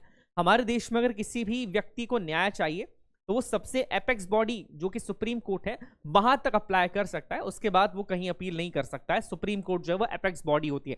अब किसी भी देश को देखने के लिए इस पॉइंट को ध्यान से सुनिएगा, काफी इंपॉर्टेंट है। कोई देश कितना आगे है, कितना डेवलप्ड है, वो आगे कितनी तरक्की कर सकता है, इसको देखने के लिए दो चीजों को नोटिस किया जाता है। पहली चीज होती है कि उस देश का जुडिशियल सिस्टम कैसा है, उस देश का न्यायिक सिस्टम कैसा है। अगर किसी देश का न्यायिक सिस्टम ठीक नहीं है तो वो देश कभी भी डेवलप हो ही नहीं सकता है, चाहे उस देश के अंदर कितनी भी अच्छी चीजें हो, कितना भी पैसा हो, कितनी भी डेवलपमेंट हो रहा है इंफ्रास्ट्रक्चर का, बट वो देश की बुनियाद खोखली होगी अगर उस देश में न्याय नहीं दिया जाता है। तो आप इमेजिन कीजिए कि आप एक ऐसे देश में रहते हैं जहां पर आपके पास बहुत सारा पैसा है, आप हर चीज कर सकते हैं, आपके पास एक अच्छी जॉब है, बट आपको वहां न्याय नहीं मिल सकता है, वहां का जुडिशियल सिस्टम ठीक नहीं है। तो दैट्स वाई ये चीज बहुत जरूरी होती है कि किसी भी कंट्री का जुडिशियल सिस्टम बहुत अच्छा हो। अब हमारे देश में जो जुडिशियल सिस्टम है वो इंडिपेंडेंट है, वो किसी भी सरकार के कहने पर काम नहीं करता है, वो इंडिपेंडेंटली काम करता है, अपने हिसाब से काम करते हैं, उनको जो ठीक लगता है वही वो काम करते हैं। आपने देखा होगा कई बार सरकार के अगेंस्ट भी डिसीजन लिए जाते हैं, जो कि बहुत अच्छी बात है। तो वही चीज कहना जरूरी है कि किसी भी देश के डेवलपमेंट के लिए दो चीजें जरूरी है, पहला है वहां का जुडिशियल सिस्टम और दूसरा होता है उस देश में महिलाओं की स्थिति क्या है, वुमेन्स का स्टेटस क्या है। जी हाँ, ये भी एक बहुत इंपॉर्टेंट पॉइंट होता है। जिस भी देश के अंदर महिलाओं की स्थिति काफी खराब है वो देश का डेवलपमेंट काफी धीमे तौर पर होता है, और जिस देश में महिलाओं की स्थिति काफी अच्छी है वो देश काफी डेवलप्ड होते हैं। ये दो चीजें होती हैं, इन दो चीजों पर चेक किया जाता है। अभी हम जिसकी बात करेंगे, हम जुडिशरी की बात करेंगे। हमारे देश में न्याय को सबसे ऊपर माना गया, न्यायपालिका सबसे ऊपर होती है। संविधान का जो इंटरप्रेटर है कि संविधान में क्या लिखा है, उसकी व्याख्या क्या है, उसको करने का अधिकार भी सिर्फ सुप्रीम कोर्ट के पास ही है। That's why supreme court, basically मैं जुडिशरी की बात कर रहा हूं, दैट्स वाई हमारी जुडिशरी सुप्रीम है हमारे देश में। संविधान से सुप्रीम नहीं है, बट अगर आप ऐसे देखेंगे तो जुडिशरी सुप्रीम मानी जाएगी in the sense of political, in the sense of judicial form. तो इस पॉइंट को याद रखिएगा। अब सुप्रीम कोर्ट, हमारे देश में जितने भी कोर्ट्स हैं ये सारे के सारे इंडिपेंडेंट होते हैं, ये किसी सरकार के कहने पर काम नहीं करते हैं, किसी सरकार के दबाव में काम नहीं करते। अब इसको प्रूफ करने के लिए कुछ पॉइंट हमारे पास होने चाहिए। जैसे पहला पॉइंट है अपॉइंटमेंट ऑफ जजेस बाय द कॉलेजियम सिस्टम। हमारे देश में जजेस जो कि सुप्रीम कोर्ट के जजेस की मैं बात करूंगा, हाई कोर्ट के जजेस के ट्रांसफर की बात करूंगा, इन्हें अपॉइंट कौन करता है, इन्हें कौन सिलेक्ट करता है, कैसे सिलेक्ट किया जाता है कि अगला सीजीआई कौन बनने वाला है, या अगला कौन व्यक्ति होगा जो कि सुप्रीम कोर्ट के अंदर जज बनेगा। ये कोई सरकार तय नहीं करती है, सेंट्रल गवर्नमेंट तय नहीं करती, सेंट्रल गवर्नमेंट किसी को इलेक्ट नहीं करती है कि हाँ आपको अब हम बना रहे हैं या आपको हम अपॉइंट कर रहे हैं। ये कॉलेजियम सिस्टम के थ्रू तय किया जाता है। जब हम सुप्रीम कोर्ट पढ़ेंगे, जुडिशरी पढ़ेंगे, तो कॉलेजियम सिस्टम को हम बहुत ध्यान से पढ़ने वाले हैं। तो ये चीज तय की जाती है, ये चीज देखी जाती है कॉलेजियम सिस्टम के द्वारा। दूसरी चीज, रिमूवल ऑफ जजेस इज वेरी डिफिकल्ट। किसी भी जज को रिमूव करना, फिर चाहे वो जज सुप्रीम कोर्ट का हो या हाई कोर्ट का हो, उस जज को रिमूव करना बहुत बहुत बहुत मुश्किल है। एक नॉर्मल प्रोसेस के साथ आप किसी भी जज को रिमूव नहीं कर सकते हैं, एक स्पेशल प्रोविजन बनाए जाते हैं, उस स्पेशल प्रोसेस के द्वारा ही किसी भी जज को रिमूव किया जा सकता है, जो कि एक बहुत अच्छी चीज है। बिकॉज अगर नॉर्मल प्रोसेस बना दिया गया कि किसी भी जज को एक नॉर्मल प्रोसेस के थ्रू रिमूव किया जा सकता है, तो होगा ये कि जजेस फिर प्रेशर में काम करना शुरू कर देंगे। हो सकता है किसी पॉलिटिकल पार्टी के या गवर्नमेंट के प्रेशर में काम करना शुरू कर दें कि सरकार की बात नहीं मानी या सरकार के अगेंस्ट अगर डिसीजन दे दिया तो रिमूव भी किया जा सकता है। दैट्स वाई इस प्रोसेस को काफी मुश्किल बनाया गया। आगे हम पढ़ेंगे, जब सुप्रीम कोर्ट और हाई कोर्ट पढ़ेंगे तो आगे डिटेल में इस बारे में बात करेंगे। इसके बाद जो जजेस की सैलरी आती है वो कंसोलिडेटेड फंड से आती है। कंसोलिडेटेड फंड वही फंड जिससे प्रेसिडेंट की सैलरी आती है, स्पीकर की सैलरी आती है, तो कंसोलिडेटेड फंड से इनकी सैलरी आती है, जो कि बहुत बड़ी बात है। और ये दर्शाता है कि ये इनका जो पद है वो एक ऐसा पद है जिसके ऊपर प्रेशर नहीं दिया जा सकता है उनको, वो एक इंडिपेंडेंट अथॉरिटी होते हैं। साथ ही साथ बैन ऑन जजेस on practice after retirement. Retirement के बाद जजेस प्रैक्टिस नहीं कर सकते हैं। ये नहीं हो सकता है कि सुप्रीम कोर्ट के कोई जज हैं वो रिटायर्ड हो गए हैं, उसके बाद वो हाई कोर्ट में प्रैक्टिस कर रहे हैं, किसी सबऑर्डिनेट कोर्ट में प्रैक्टिस कर रहे हैं। ये नहीं होता है। इसका मतलब सीधा सीधा ये होता है कि आपके पद के इन्फ्लुएंस को आप कहीं और यूज नहीं कर सकते हैं। और इस चीज को इंश्योर किया है हमारे संविधान में चीजें लिखी गई हैं सारी की सारी। दैट्स वाई समझ में आता है कि हमारे देश में जो जुडिशरी है जो जुडिशियल बॉडी है वो इंडिपेंडेंट है, वो किसी भी व्यक्ति के दबाव में काम नहीं करती है, ना ही किसी सरकार के, ना ही किसी संस्था के, किसी ऑर्गेनाइजेशन के दबाव में काम करती है। आगे हम पॉइंट को देखते हैं। नेक्स्ट पॉइंट है the balance between the sovereignty of parliament and judicial supremacy. देखिए अब यहां पर एक बहुत बड़ा क्वेश्चन आता है कि फिर हमारे देश में बड़ा क्या है, हमारे देश में पार्लियामेंट बड़ी है या हमारे देश में जुडिशरी बड़ी है, दोनों में से बड़ा क्या है। देखिए कुछ कंट्रीज की अगर मैं बात करूं सबसे पहले यूके की, तो यूके में पार्लियामेंट्री सुप्रीमेसी, यूके में पार्लियामेंट सबसे सुप्रीम होती है, पार्लियामेंट के डिसीजन वहां सबसे बड़े होते हैं। अगर कोई बिल पार्लियामेंट से पास हो गया तो फिर उसे पास ही मान लिया जाता है, जुडिशरी उस पर कुछ भी नहीं कर सकती है। दैट मींस पार्लियामेंट की सुप्रीमेसी वहां पर है। इसी तरीके से यूएसए की बात की जाए तो यूएसए में जुडिशियल सुप्रीमेसी होती है, जुडिशरी यूएसए के अंदर सबसे बड़ी है। अब सवाल ये उठता है कि भारत में क्या बड़ा है, हमारे देश के संविधान में हमारी पार्लियामेंट को बड़ा दिखाया गया है या हमारे देश के संविधान में हमारी जुडिशरी को बड़ा दिखाया गया है, या दोनों को अगर कंपेयर किया जाए तो दोनों में से सबसे बड़ा कौन है। देखिए एक पॉइंट याद रखिएगा कि हमारे देश के संविधान में जो सबसे बड़ी चीज है वो कोई व्यक्ति नहीं है, वो कोई पद नहीं है, वो हमारा देश का संविधान ही है, हमारे देश का कॉन्स्टिट्यूशन ही है। संविधान को सबसे सुप्रीम माना गया है, संविधान के अंदर जो चीजें लिखी गई हैं वो सबसे सुप्रीम होती है, ना कि कोई व्यक्ति, ना कि कोई पद, ना कि कोई सरकार, ये सुप्रीम नहीं है। बट अगर कंपेयर करने के लिए कहा जाए कि जुडिशरी सबसे सुप्रीम है या पार्लियामेंट सबसे सुप्रीम है, तो इसका आंसर क्या होगा। देखिए यहां पर लिखा है द बैलेंस, एक बैलेंस है हमारे देश के संविधान में जुडिशरी के बीच में और पार्लियामेंट के बीच में, दोनों के बीच में एक बैलेंस आता है। अब ये बैलेंस कैसे आ रहा है, अगर हमारे देश में किसी बिल को पास करना है, हालांकि ये पॉइंट मैं आपको बता चुका हूं, किसी भी बिल को अगर पास करना है, मान लीजिए कि लोकसभा, जरूरी नहीं है कि कोई बिल जो है वो सबसे पहले लोकसभा में ही जाएगा, वो राज्यसभा में भी जा सकता है। कुछ बिल होते हैं जिन्हें लोकसभा में पहले प्रेजेंट करना होता है, आगे हम बात करेंगे उसके बारे में। बट मान लीजिए कोई नॉर्मल बिल है और इस बिल को लोकसभा में प्रेजेंट किया जाता है, लोकसभा से बिल पास हो जाता है, फिर जाता है राज्यसभा के अंदर, दैट मीन्स अपर हाउस में। उसके बाद हमारे देश के राष्ट्रपति जी उस पर सिग्नेचर कर देते हैं और वो बिल बन जाता है एक्ट। इस तरीके से हमारे देश में एक नया कानून बन जाता है। अब क्या ये पावर हमारे देश के सुप्रीम कोर्ट या हाई कोर्ट के पास है कि वो देश में एक नया कानून लेकर आ सकते हैं, ये उनके पास नहीं है। ये पावर सिर्फ और सिर्फ पार्लियामेंट के पास ही है कि पार्लियामेंट ही वो अकेली चीज है जो कि देश में किसी भी नए कानून को लेकर आ सकती है। पार्लियामेंट के अलावा कोई दूसरी बॉडी के पास इतना पावर नहीं होता है कि वो देश में एक नया कानून लेकर आ जाए या संविधान में चेंज कर दे।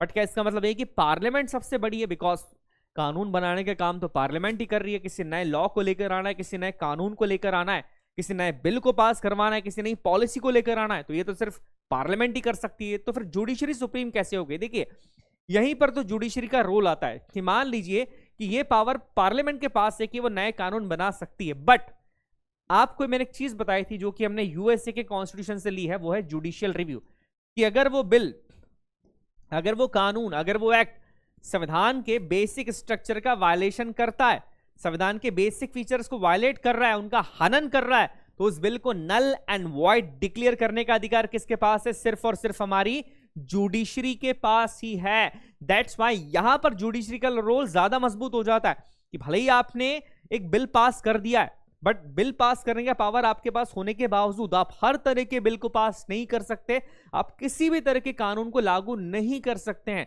अगर वो कानून संविधान के बेसिक फीचर्स का वायलेशन करता है, बेसिक स्ट्रक्चर का वायलेशन कर रहा है, तो उस कानून को नल एंड वॉइड डिक्लेयर किया जा सकता है देश की जुडिशरी के द्वारा। अब यहां पर तो जुडिशरी का पावर भी उतना ही हो गया है। तो देखिए मैं ये नहीं कह रहा हूं कि कोई बड़ा है कोई छोटा है, एक फाइन बैलेंस बना के रखा गया है किसके बीच में, जुडिशरी के बीच में भी और पार्लियामेंट के बीच में भी। पार्लियामेंट के पास क्या पावर है, पार्लियामेंट कोई भी कानून बना सकता है, कोई भी एक्ट बना सकता है, वो एक्ट जुडिशरी नहीं बना सकती। बट अगर वो एक्ट, वो कानून फंडामेंटल राइट्स का या सीधी सीधी बात की जाए संविधान के बेसिक स्ट्रक्चर का वायलेशन कर रहा है, तो उसे नल एंड वॉइड डिक्लेयर करने का अधिकार किसके पास हो जाता है, हमारी जुडिशरी के पास हो जाता है। बेसिकली इसी की बात यहां पर की जा रही है। तो बहुत सारे आर्टिकल्स है, जैसे आर्टिकल 13 भी जुडिशियल रिव्यू की ही बात करता है, आर्टिकल 32 बात करता है रेट्स की, कि अगर किसी व्यक्ति के फंडामेंटल राइट्स का हनन हो रहा है, चाहे स्टेट गवर्नमेंट ही कर रही है, कोई राज्य सरकार भी कर रही है, तो व्यक्ति डायरेक्टली सुप्रीम कोर्ट में जा सकता है। जी हाँ, आपके फंडामेंटल राइट्स का वायलेशन होने पर आप डायरेक्टली सुप्रीम कोर्ट जा सकते हैं, आपको हाई कोर्ट या सबऑर्डिनेट कोर्ट जाने की जरूरत नहीं है, आपके ऊपर है, आप डायरेक्टली सुप्रीम कोर्ट भी जा सकते हैं। उसकी कुछ कंडीशंस है, वो मैं आपको आगे बताऊंगा जब हम सुप्रीम कोर्ट पढ़ेंगे, फंडामेंटल राइट्स पढ़ेंगे। इसके अलावा आर्टिकल 136 भी इसी की बात करता है। जुडिशियल रिव्यू, जो कि मैंने आपको बताया, उसने भी यही कहा है कि पावर जो है वो हमारी जुडिशरी के पास भी है। साथ ही साथ इंटरप्रेटर ऑफ द कॉन्स्टिट्यूशन, जैसा कि मैंने आपको बताया कि हमारी जो जुडिशरी है वो इंटरप्रेटर ऑफ द कॉन्स्टिट्यूशन है। संविधान में क्या लिखा है, इस आर्टिकल का मतलब क्या है, अल्टीमेटली ये बताने का अधिकार किसके पास है, कि फाइनली क्या लिखा है ये बताने का अधिकार हमारे कोर्ट्स के पास ही होता है। आपने कई केसेस होंगे जिसमें सुप्रीम कोर्ट ने बताया कि इस आर्टिकल में ये चीज भी आ जाती है। राइट टू प्राइवेसी, एग्जांपल की बात की जाए, राइट टू प्राइवेसी में क्या क्या इंक्लूड किया जाएगा, अभी आप ये कैसे बता सकते हैं, कोई सरकार नहीं बता सकती है। ये बताने का अधिकार सिर्फ और सिर्फ हमारी जुडिशरी को ही है। आर्टिकल 21 जिसमें राइट टू प्राइवेसी की बात की गई है, वो एक ऐसा आर्टिकल है हमारे संविधान का जिसको सबसे ज्यादा बार कोर्ट्स ने इंटरप्रेट किया और बहुत सारी चीजें उसमें फिर धीरे धीरे जुड़ती गई।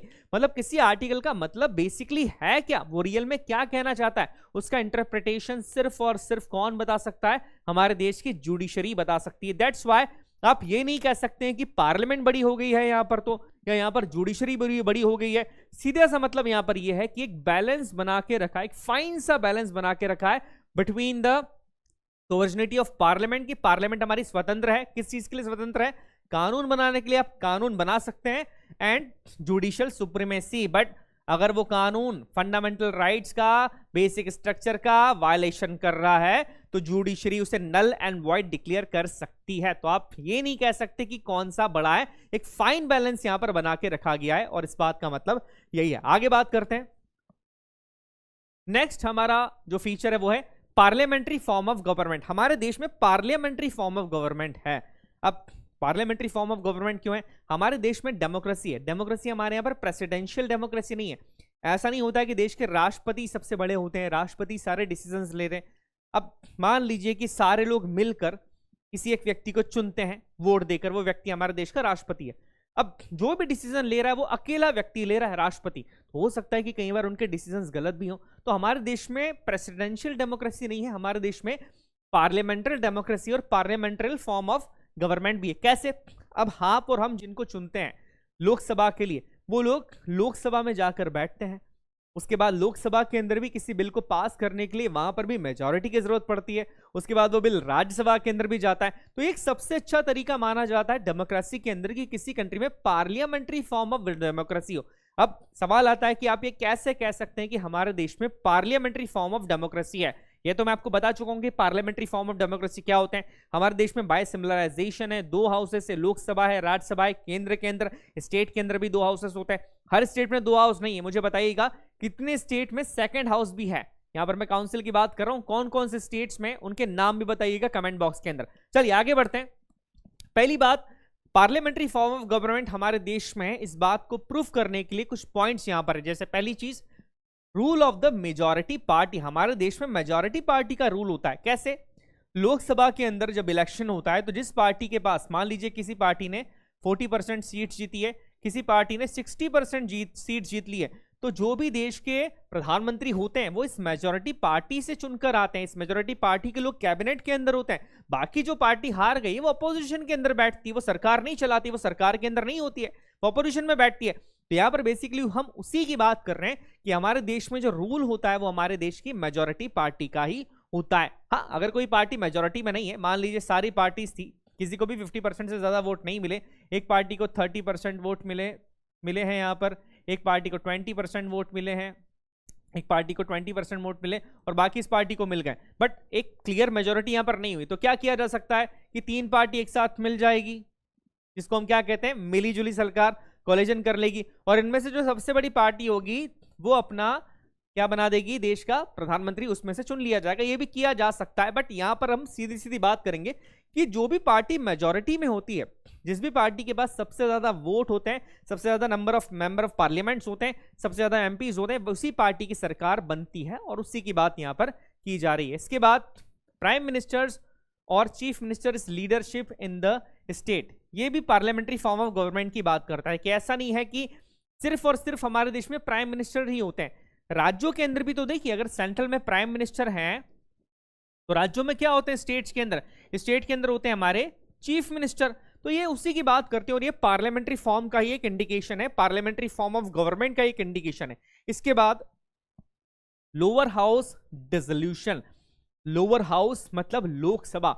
ये नहीं होता है कि लोकसभा में एक बार जो पार्टी आ गई वो जीवन भर या 15 साल 20 साल 50 साल तक वही पार्टी, ये नहीं होता। इट्स सब्जेक्ट टू डिसोल्यूशन, ये डिसॉल्व होती है हर 5 साल में, ये डिसॉल्व हो जाती है और 5 साल में फिर से इलेक्शंस करवाए जाते हैं। आप सभी जानते हैं कि 5 साल के बाद वापस से लोकसभा के इलेक्शन होते हैं। तो बेसिकली इसी की हम बात कर लें कि पार्लियामेंट्री फॉर्म ऑफ गवर्नमेंट में जो लोअर हाउस होता है, जो ज्यादा पावरफुल हाउस है, हमारे देश में लोकसभा लोअर हाउस है और ये ज्यादा पावरफुल है राज्यसभा से। क्यों है आगे हम पढ़ेंगे इसी। तो वो सब्जेक्ट टू डिसोल्यूशन होता है, वो डिसॉल्व हो जाता है, या तो ऑटोमेटिकली हो जाता है जो कि 5 साल में होता है, या फिर प्रेसिडेंट उनको कर देते हैं। क्यों करते हैं प्रेसिडेंट? जब मेजॉरिटी ऑफ नंबर वोट्स उनके पास नहीं होते हैं, मेजॉरिटी ऑफ सीट जब उनके पास नहीं बचती है तब किया जाता है। उस कंडीशन को हम आगे जानेंगे। इसके बाद collectively responsibility to the legislature of the council of ministers.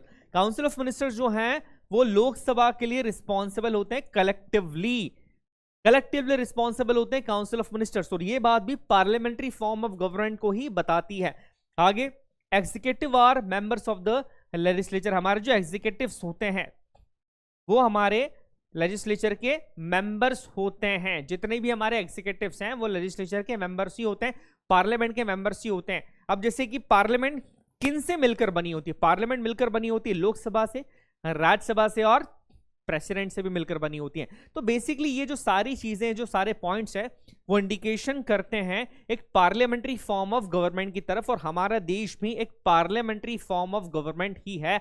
हमारे देश में जो सरकार है वो एक पार्लियामेंट्री फॉर्म ऑफ गवर्नमेंट ही है। आगे बात की जाए, नेक्स्ट फीचर है फेडरल सिस्टम है यूनिटरी फीचर। देखिए फेडरल सिस्टम का क्या मतलब होता है?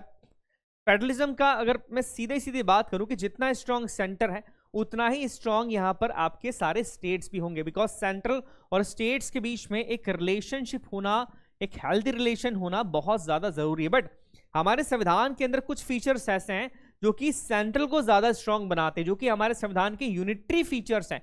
मतलब उनको पढ़कर ऐसा लगता है कि सेंट्रल ज्यादा स्ट्रॉन्ग है।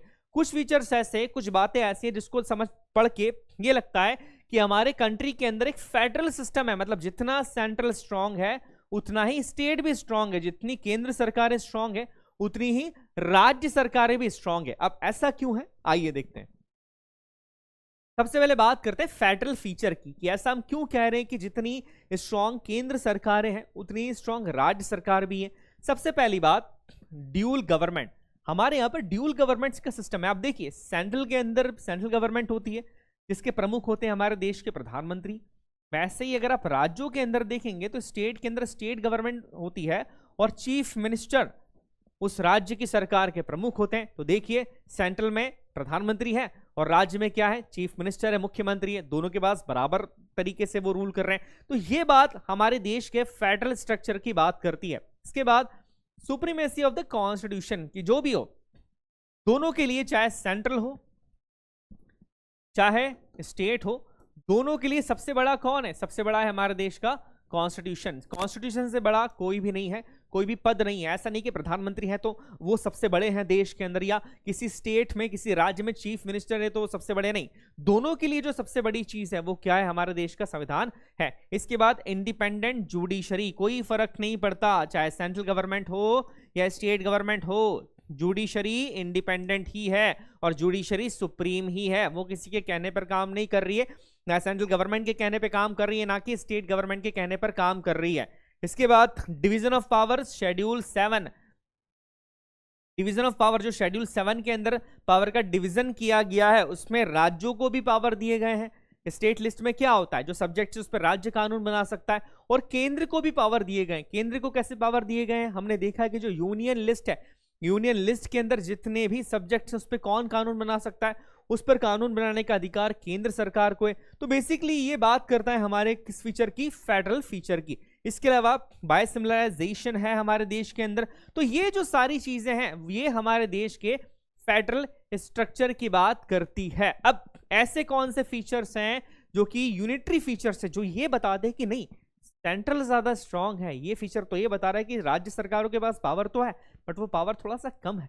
सेंट्रल ज्यादा स्ट्रांग है। देखिए सबसे पहली चीज है इमरजेंसी प्रोविजन, जैसा कि मैंने आपको बताया, चाहे फिर आर्टिकल 352 की बात कर ली जाए, 356 की बात कर ली जाए या 360 की बात कर ली जाए, तीनों ही इमरजेंसी की बात करते हैं। जब आप इन आर्टिकल्स को डिटेल में पढ़ते हैं तो ये समझ में आता है कि इमरजेंसी के टाइम पर सेंट्रल गवर्नमेंट बहुत बहुत बहुत ज्यादा स्ट्रांग हो जाती है। सेंट्रल गवर्नमेंट बहुत ज्यादा पावर्स होल्ड करती है। राज्य सरकारों को लेकर भी अगर कोई डिसीजन लेना है तो डिसीजन सेंट्रल गवर्नमेंट ही यहां पर लेती है। तो ये बताता है कहीं ना कहीं कि सेंट्रल गवर्नमेंट हमारे यहां ज्यादा स्ट्रांग है और ये हमारी कंट्री का, ये हमारे संविधान का एक यूनिटरी फीचर है। आगे सिंगल कॉन्स्टिट्यूशन, एक सिंगल कॉन्स्टिट्यूशन है। ये नहीं होता है कि सेंट्रल गवर्नमेंट का संविधान अलग है और स्टेट गवर्नमेंट का संविधान अलग है, बिल्कुल भी नहीं, ऐसी कोई भी चीज नहीं है। हमारे देश में एक सिंगल कॉन्स्टिट्यूशन है, एकल संविधान है, एक ही संविधान है। उस संविधान को हम सेंट्रल गवर्नमेंट भी फॉलो करती है, हर राज्य भी फॉलो करता है और पूरा देश फॉलो करता है। तो ये बताता है कि ये जो फीचर है हमारा, ये हमारा यूनिटरी फीचर है, क्योंकि एक ही संविधान को हम फॉलो कर रहे हैं। इसके बाद सिंगल सिटीजनशिप। अब देखिए हो सकता है आपको यहाँ पर कंफ्यूज हो कि सर सिंगल कॉन्स्टिट्यूशन तो वहां पर भी कहा गया था। बेसिकली ये बताया गया है कि ये जो कॉन्स्टिट्यूशन है, ये जो संविधान है, ये सेंट्रल के द्वारा बनाया गया है। अब स्टेट ने अपना कोई अलग से संविधान नहीं बनाया, स्टेट भी वही संविधान को फॉलो करती है जो कि सेंट्रल के द्वारा बनाया गया है, जो कि सेंट्रल गवर्नमेंट ने बनाया है। तो दैट्स वाई ये सिंगल कॉन्स्टिट्यूशन इस बात को इंडिकेट कर रहा है। आगे सिंगल सिटीजनशिप यहाँ पर है, मतलब सिर्फ और सिर्फ नागरिकता जो है वो सेंट्रल गवर्नमेंट दे सकती है, स्टेट गवर्नमेंट के पास नागरिकता देने का अधिकार नहीं है। यहां पर सेंट्रल गवर्नमेंट ज्यादा स्ट्रांग हो जाते हैं बिकॉज वो किसी भी व्यक्ति को नागरिकता दे सकती है। किसी भी व्यक्ति का मतलब ये नहीं कि हर किसी को दे देगी, कुछ प्रोविजंस होते हैं, बट कोई राज्य अपनी नागरिकता अलग से नहीं दे सकता है, वो सिर्फ और सिर्फ सेंट्रल गवर्नमेंट ही दे सकती है। आगे हम बात करते हैं appointment of the governor. Governor appoint करने हैं, एमपी में गवर्नर अपॉइंट करने, एमपी गवर्नमेंट नहीं चुन सकती कि किसको अपॉइंट करना है। कौन बताएगा? ये बताएगी सेंट्रल गवर्नमेंट। सेंट्रल गवर्नमेंट के पास ये अधिकार है, सेंट्रल गवर्नमेंट ही अलग अलग राज्यों के अंदर गवर्नर्स को अपॉइंट कर सकती है। बहुत इंपॉर्टेंट चीज है, राज्य सरकारें नहीं कर सकती। सरकार ये नहीं बोल सकती कि हमारे यहां ये गवर्नर हम अपॉइंट कर रहे हैं, नहीं, वो केंद्र सरकार करती है। केंद्र सरकार को जिसे एज ए गवर्नर अपॉइंट करना होगा राज्यों के अंदर, केंद्र सरकार करती है। केंद्र सरकारों को राज्य सरकारों से पूछने की जरूरत नहीं है, तो केंद्र सरकार यहां ज्यादा इंपॉर्टेंट, बहुत ज्यादा स्ट्रांग हो जाती है।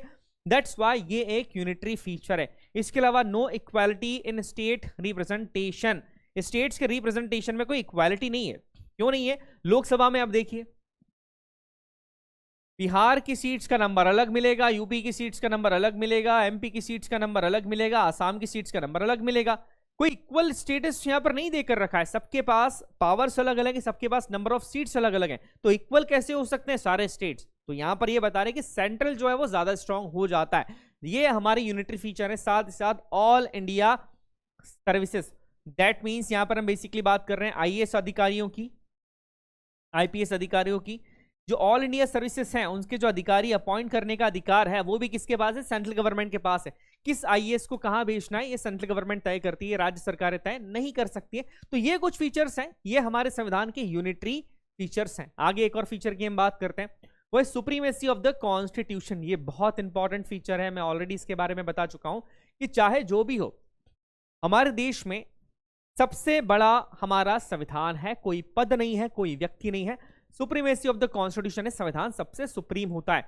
संविधान को लेकर डॉक्टर भीमराव अंबेडकर साहब ने एक बात कही थी, constitution is not a mere lawyers documents, it is the vehicle of life and its spirit is always the spirit of age. बहुत बड़ी बात कह दी है कि ये सिर्फ लॉयर्स का डॉक्यूमेंट नहीं है, ये जिंदगी है लोगों की। और यही वो बताना चाहते हैं कि हमारे देश में संविधान सबसे सुप्रीम है, संविधान से ऊंचा कोई भी नहीं है, कोई सरकार नहीं, कोई केंद्र सरकार नहीं, कोई राज्य सरकार नहीं, कोई पद नहीं। सबसे ऊंचा हमारे देश में जो होता है वो है हमारे देश का constitution, the constitution of India. यही बात वो बता रहे थे और ये एक हमारे संविधान का एक बहुत इंपॉर्टेंट फीचर है। आगे डेमोक्रेटिक सिस्टम, हमारे देश में डेमोक्रेटिक सरकार, डेमोक्रेटिक सिस्टम के द्वारा चलते हैं। डेमोक्रेसी मतलब ऐसी सरकार जो लोगों के द्वारा बनाई गई है, हम अपनी सरकार को खुद चुनते हैं, यही हमारे देश में डेमोक्रेटिक सिस्टम है। जैसे इलेक्टेड गवर्नमेंट हमारे देश में होती है, ऐसा नहीं होता है कि मन से कोई भी सरकार आ जाती है, कोई भी व्यक्ति को बना दिया जाता है प्रधानमंत्री, या कोई भी मेंबर ऑफ पार्लियामेंट इलेक्ट होकर आ जाता है। ये नहीं होता ना, हम इलेक्ट करते हैं, आप और मैं जाते हैं, हम वोट देते हैं, जब हम वोट देते हैं तभी वो लोग सरकार में चुनकर आते हैं। ये हमारे डेमोक्रेटिक सिस्टम को इंडिकेट करता है। इसके अलावा हमारे देश में रेगुलर इलेक्शंस होते हैं, राज्यों के अंदर भी इलेक्शंस होते हैं, केंद्र सरकार भी हर 5 साल में इलेक्शंस करवाती है, और फ्री एंड फेयर इलेक्शंस होते हैं। इलेक्शन कमीशन बना हुआ है, इलेक्शन कमीशन देख रेख करता है कि इलेक्शन सही तरीके से हो रहे हैं कि नहीं हो रहे, नहीं हो रहे तो वापस करवाए जाते हैं कई बूथ्स के ऊपर। तो basically free and fair elections को इंश्योर किया गया है, और यही हमारे डेमोक्रेटिक सिस्टम को इंडिकेट करता है। आगे, universal franchises without communal representation, इसका मतलब यह है कि 18 साल से या 18 साल का कोई भी व्यक्ति 18 साल से बड़ा है या 18 साल का है, वो व्यक्ति हमारे देश में वोट कर सकता है, उसको वोट देने का अधिकार है। कोई कम्युनल रिप्रेजेंटेशन नहीं है, ये नहीं देखा जाता है कि कोई व्यक्ति किसी पर्टिकुलर रिलीजन का है तो उसे ही वोट दिया जाएगा या उसे ही उस एरिया में वोट देने का अधिकार है। जी नहीं, अगर कोई एरिया ऐसा है जहां पर किसी पर्टिकुलर धर्म के लोग ज्यादा भी रहते हैं तो भी उस एरिया के अंदर कोई भी व्यक्ति वोट दे सकता है। कोई कम्युनल रिप्रेजेंटेशन वहां पर नहीं होगा। याद रखिएगा, धर्म के आधार पर रिप्रेजेंटेशन नहीं दिया जाता है। हाँ, एसटी, एससी, ओबीसी या गर्ल्स का रिप्रेजेंटेशन हो सकता है, बट पर्टिकुलर धर्म के आधार पर, किसी कम्युनिटी के आधार पर रिप्रेजेंटेशन नहीं दिया जाता है, याद रखिएगा। और थोड़ा सा डिटेल में बता देता हूं, कोई एरिया में अगर किसी पर्टिकुलर रिलीजन के लोग रह रहे हैं तो ये डिसाइड नहीं किया जा सकता कि इस एरिया से इसी धर्म का व्यक्ति चुनाव में खड़ा होगा। तो कम्युनल रिप्रेजेंटेशन नहीं है हमारे देश में, और ये हमारे डेमोक्रेटिक नेचर को दर्शाता है। इसके बाद last point but very important, ये भी एक बहुत इंपॉर्टेंट साइलेंट फीचर है, यूनियन ऑफ स्टेट। हमारा देश राज्यों का संघ है। मान लीजिए ये जो पूरा एरिया है, जो बड़ा सर्कल, ये हमारा यूनियन है, ठीक है, और ये छोटे छोटे जो बॉल्स मैंने बनाए हैं ये अलग अलग क्या है, स्टेट्स हैं। तो इन सारे स्टेट से बनकर ही, इन सारे स्टेट से मिलकर ही तो क्या बना है, हमारा ये देश बना है, हमारा ये यूनियन मिला है। कोई भी स्टेट अपने आप को इससे अलग नहीं कर सकता, ये अधिकार नहीं है, राइट टू सिकेट नहीं है। इसके बारे में बात करी थी हमने कि ये चीज बोली थी अंग्रेजों ने कि अधिकार दे दिया जाएगा। दैट्स व्हाई हमने उस प्लान को ही पूरा रिजेक्ट कर दिया था। अगस्त ऑफर की यहां पर बात की जा रही, तो ये सारी चीजें बेसिकली, तो ये चीजें हमारे अंदर, हमारे देश ने स्वीकार नहीं करी। राइट टू सिकेट हमारे यहां पर नहीं है, और हमारा देश एक यूनियन ऑफ स्टेट है, एक राज्यों का संघ है। ये हमारे देश का एक साइलेंट फीचर है। आर्टिकल 1 इसकी बात करता है, आगे हम डिटेल में पढ़ेंगे जब यूनियन एंड इट्स टेरिटरी के बारे में पढ़ेंगे। तो ये कुछ साइलेंट फीचर्स थे जो कि हमने देखे। बोरिंग फीचर्स के बारे में भी हमने पढ़ा। अब इनसे जो क्वेश्चंस है वो आपसे इनडायरेक्टली पूछे जा सकते हैं, इसलिए मैंने कहा है कि बोरिंग फीचर्स को तो आप देख लीजिए, आप उसको रिवाइज कीजिए, बट साइलेंट फीचर्स को लेकर आपको चीजें थोड़ी सी समझनी होगी। आपकी अंडरस्टैंडिंग कितनी अच्छी टॉपिक की, ये देखा जाएगा। चलिए अब कुछ क्वेश्चंस को यहाँ सॉल्व कर लेते हैं, बिकॉज एग्जामिनेशन में ये क्वेश्चन ही आपसे पूछे जाएंगे। अभी मैंने वो सारे क्वेश्चंस लिए जो कि डायरेक्टली आपसे पूछे जा सकते हैं। जैसे पहला, from which of the following country Indian constitution has borrowed the concept of DPSP. DPSP, directive principles of state policies, इसका कॉन्सेप्ट भारतीय संविधान ने कहां से लिया है? तो इसका जो कॉन्सेप्ट है डीपीएसपी का, वो कहां से लिया है? आयरलैंड से लिया है। आयरलैंड ने किस कंट्री से लिया था, ये मुझे बताइएगा कमेंट बॉक्स के अंदर। डीपीएसपी का जो कह सकते हैं कि डीपीएसपी का जो कॉन्सेप्ट है वो कहां से लिया गया है? आयरलैंड से लिया गया है। आगे हम बात करते हैं, the idea of fundamental rights has been borrowed from the constitution of. बहुत बार इस क्वेश्चन को पूछा गया है कि जो फंडामेंटल राइट्स का आइडिया है वो हमने किस कंट्री के संविधान से लिया है? यूएसए है, कनाडा है, यूके है या आयरलैंड है? ये आप मुझे बताइएगा, कमेंट करके बताइए कि किस कंट्री के संविधान से हमने फंडामेंटल राइट्स का आइडिया लिया। फंडामेंटल राइट्स है, ड्यूटीज नहीं है, मौलिक कर्तव्य की बात नहीं कर रहे हैं, मौलिक अधिकारों की बात कर रहे हैं। तो ध्यान से इसका आंसर दीजिएगा। आगे, suspension of fundamental rights during emergency has been borrowed from the constitution of. Fundamental rights आपके ऑटोमेटिकली सस्पेंड हो जाते हैं इमरजेंसी के समय पर। यह कॉन्सेप्ट हमने किस कंट्री के संविधान से लिया है? जर्मनी है, कनाडा है, फ्रांस है, आयरलैंड है। तो जर्मनी के कॉन्स्टिट्यूशन से हमने चीज ली है कि हमारे जो फंडामेंटल राइट्स हैं वो सस्पेंड हो जाते हैं जब भी इमरजेंसी की सिचुएशन आती है। तो और इमरजेंसी के टाइम पे सेंट्रल गवर्नमेंट, केंद्र सरकारें ज्यादा स्ट्रांग भी होती है, इस बारे में भी हमने बात की है। The concept of judicial review has been borrowed from the constitution of. जो जुडिशियल रिव्यू का कॉन्सेप्ट है, जुडिशियल रिव्यू मतलब अगर कोई बिल, मैं बहुत बार इसे इसलिए बता रहा हूं ताकि आपको बहुत अच्छे से चीज समझ में आ जाए, क्योंकि इससे क्वेश्चन आने के चांसेस बने रहते हैं। कोई बिल लोकसभा से पास हो गया, राज्यसभा से पास हो गया, प्रेसिडेंट ने सिग्नेचर कर दी, वो बिल क्या बन जाएगा? एक्ट बन जाएगा। बट अगर वो कानून बेसिक स्ट्रक्चर जो संविधान है उसका वायलेशन करता है, फंडामेंटल हमारे जो बेसिक स्ट्रक्चर इंडिविजुअल राइट्स उसका वायलेशन करता है, तो हमारे देश की जुडिशरी के पास ये अधिकार होता है कि वो इस बिल को नल एंड वॉइड डिक्लेयर कर दें। ये कॉन्सेप्ट हमने कहां से लिया है? ये कॉन्सेप्ट हमने लिया है यूएसए से। सो ऑप्शन नंबर 3 इसका सही आंसर होगा।